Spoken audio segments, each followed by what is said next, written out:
John Wayne's 13 war films, the ultimate ranking. The Man, the Myth, and the Secret. John Wayne is the face of American heroism. In the eyes of millions, he is the man who held the line, stormed the beaches, and embodied the spirit of the great generation. His silhouette on a battlefield is as recognizable as the flag itself. But as we look at his legendary list of military credits, a shadow follows the Duke. By the time Pearl Harbor was attacked, John Wayne was 34 years old, prime age for service. His peers, men like Henry Fonda, Jimmy Stewart, and Clark Gable, all traded their movie scripts for military uniforms. Stewart flew 20 combat missions over Germany. Fonda served as an officer on a destroyer in the Pacific. Even Clark Gable, the king of Hollywood, flew missions over Europe. John Wayne, however, stayed in Hollywood. This decision sparked a lifelong tension between the actor and his mentor, the legendary director John Ford. It created a complex, often painful, layer to every salute he gave on screen. Today, we aren't just ranking movies based on explosions or box office. We are ranking every one of John Wayne's 13 war films to see how a man who never saw a day of combat became the ultimate symbol of the American soldier. We're going to look at the B-movie heroics, the white feathers sent to his home, and the exact moment when the realism of war finally hit the Duke's performances. This is the definitive ranking of John Wayne at war. The lower tier, the morale boosters. To understand the legend, we have to start where it all began. The films that were rushed into production to serve as propaganda and morale boosters, while the real war was still in its darkest days. Coming in at number 13 is Reunion in France, 1942. If you're looking for the Duke we know and love, you won't find him here. Starring opposite Joan Crawford, Wayne plays an RAF pilot in a movie that feels more like a standard Hollywood melodrama than a war epic. He feels out of place. The dialogue is stiff, and it lacks any of the military grit that would later become his trademark. It's a curiosity for the die-hard fans, but it's the bottom of our list for a reason. At number 12, we have Three Faces West, 1940.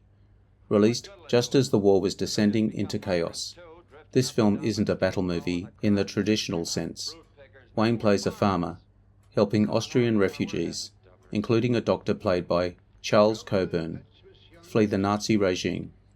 It's a fascinating historical relic that shows the Duke as the American protector before he ever put on a uniform, but it lacks the scale of his later masterpieces. Moving up to number 11, we find Flying Tigers, 1942. This was Wayne's first major foray into the military genre during the war itself. He plays Jim Jordan, the leader of the American volunteer group in China. While the special effects, done with miniature models by the Lydecker brothers, are charmingly dated today, the film was vital for the time. It established the Wayne template, the tough, reluctant leader who knows more than the generals and cares deeply for his men. It's the film that proved the Duke could carry a war movie on his back.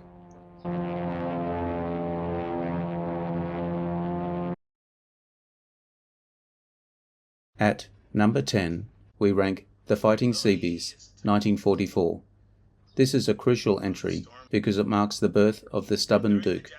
Wayne plays Wedge Donovan, a construction boss who is tired of his men being sitting ducks for Japanese snipers. He demands they be allowed to carry guns, leading to the formation of the Navy Seabees. It's a loud, action-packed B-movie that gave a whole branch of the military their identity, but it still feels more like an adventure than a true war drama.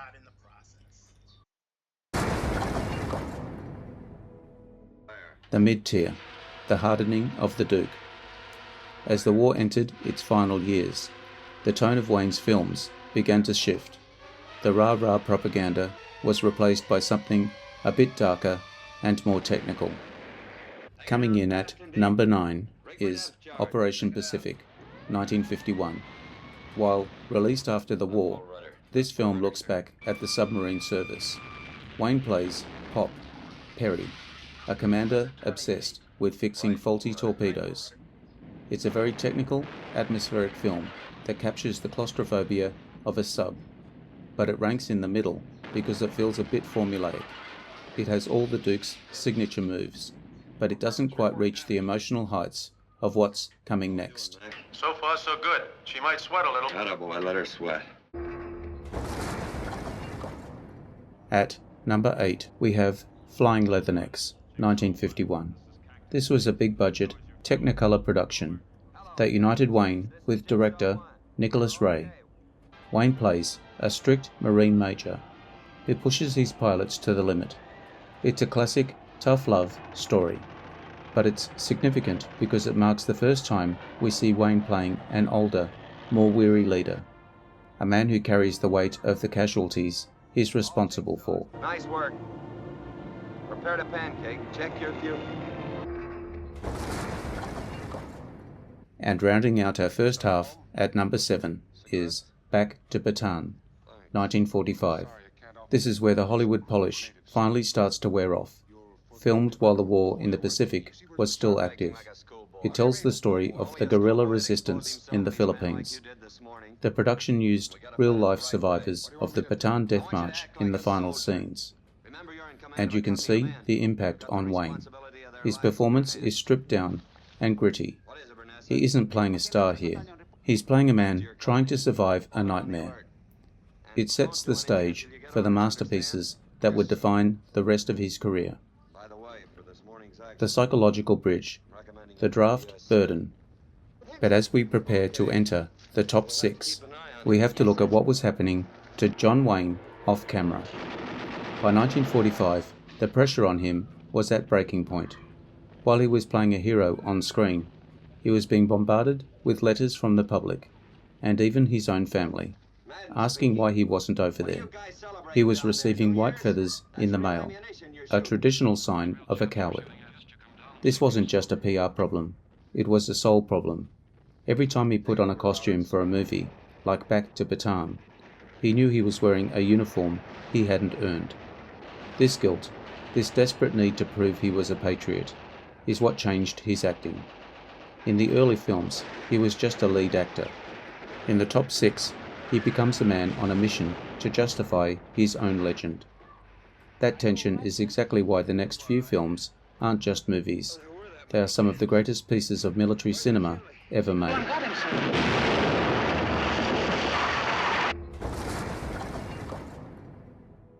The OSS Secret, the paper trail of a patriot.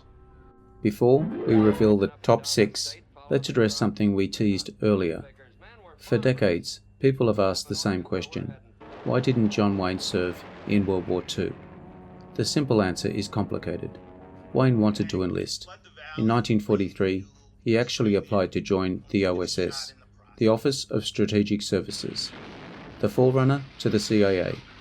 He was accepted into their field photographic unit, but the acceptance letter was sent to his estranged wife's house, and it never reached him.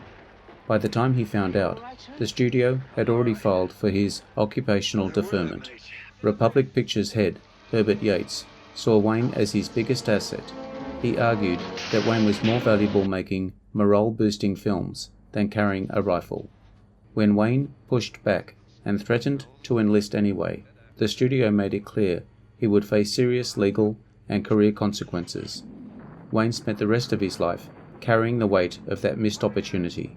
You can see it in the intensity he brought to his war films, especially in roles where he played soldiers. That unspoken guilt and sense of duty fueled some of his most powerful performances. The honorary tier, legends and submarines. Now we enter the heavy hitters, the films that took the man and turned him into a monument. At number 6, we have The Sea Chase, 1955. This is one of the most unique entries in Wayne's career. In a massive departure, he plays Captain Karl Ehrlich, a German freighter captain. But don't expect a villainous performance. Ehrlich is an anti-Nazi patriot, a man of the old world, trying to get his ship home as the British Navy closes in. It's a moody, atmospheric masterpiece that proves Wayne had the range to play more than just the all-American hero.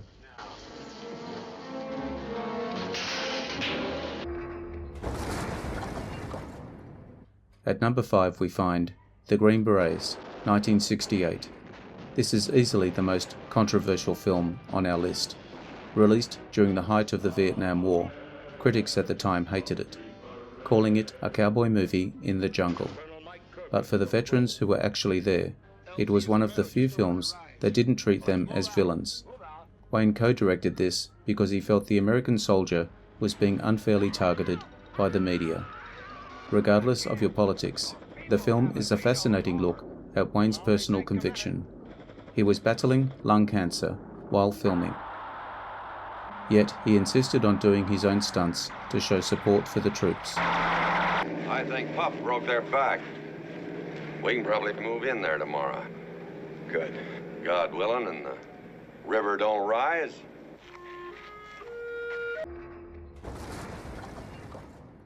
The masterpiece tier, the icons. We have reached the holy grail of military cinema. These aren't just great John Wayne movies.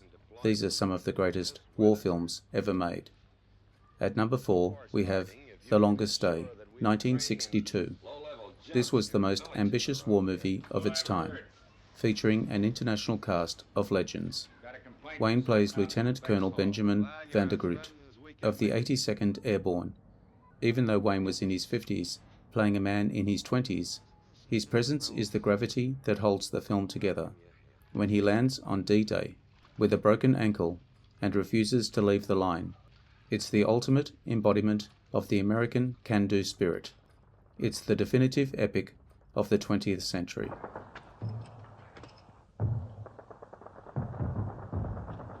Colonel, like that, get him down! Of course, yes, sir, but... Well, we've been under fire, I sir. know you have, but I don't care. Get him down, down!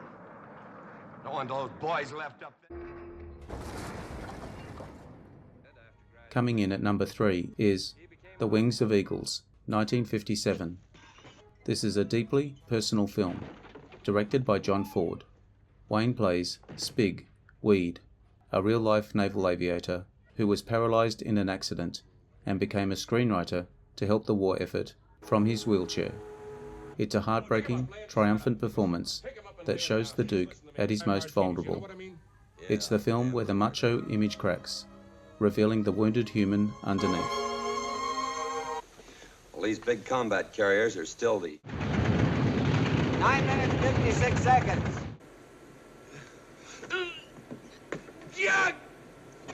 There it is, Spake. Order! Hard! So long.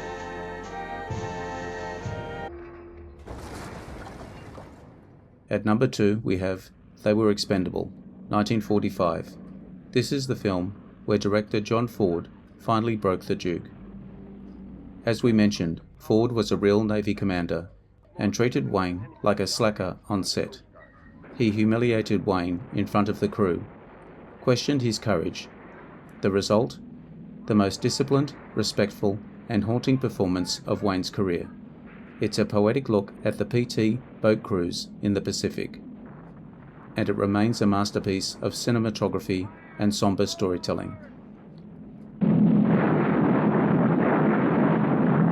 The Champion, the soul of the Marine Corps. Finally, we reach number 1. There could only be one choice, Sands of Iwo Jima, 1949. As Sergeant John Stryker, Wayne didn't just play a Marine, he became the Marine Corps. Stryker is a broken man, an alcoholic who is hard on his recruits, because he knows the beach of Iwo Jima won't show them any mercy. The film famously features the actual flag raising from Mount Suribachi in the finale, blurring the line between Hollywood and history. When Stryker is killed at the end of the film, It wasn't just a character dying, it was the myth of the invincible hero being replaced by the reality of the expendable soldier. This performance earned Wayne his first Oscar nomination and solidified his place in the American heart. After this movie, the Marine Corps gave him a plaque that remains his ultimate legacy. It didn't say great actor, it simply said he was the US Marine Corps. How about a bazooka? We had one. I guess that little voice was wrong. I feel better. I feel a lot better, too.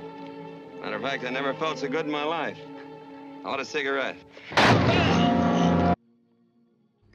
John Wayne may never have seen combat, but through these 14 films, he fought a different kind of war, a war for the memory of the honor of every man who ever put on a uniform.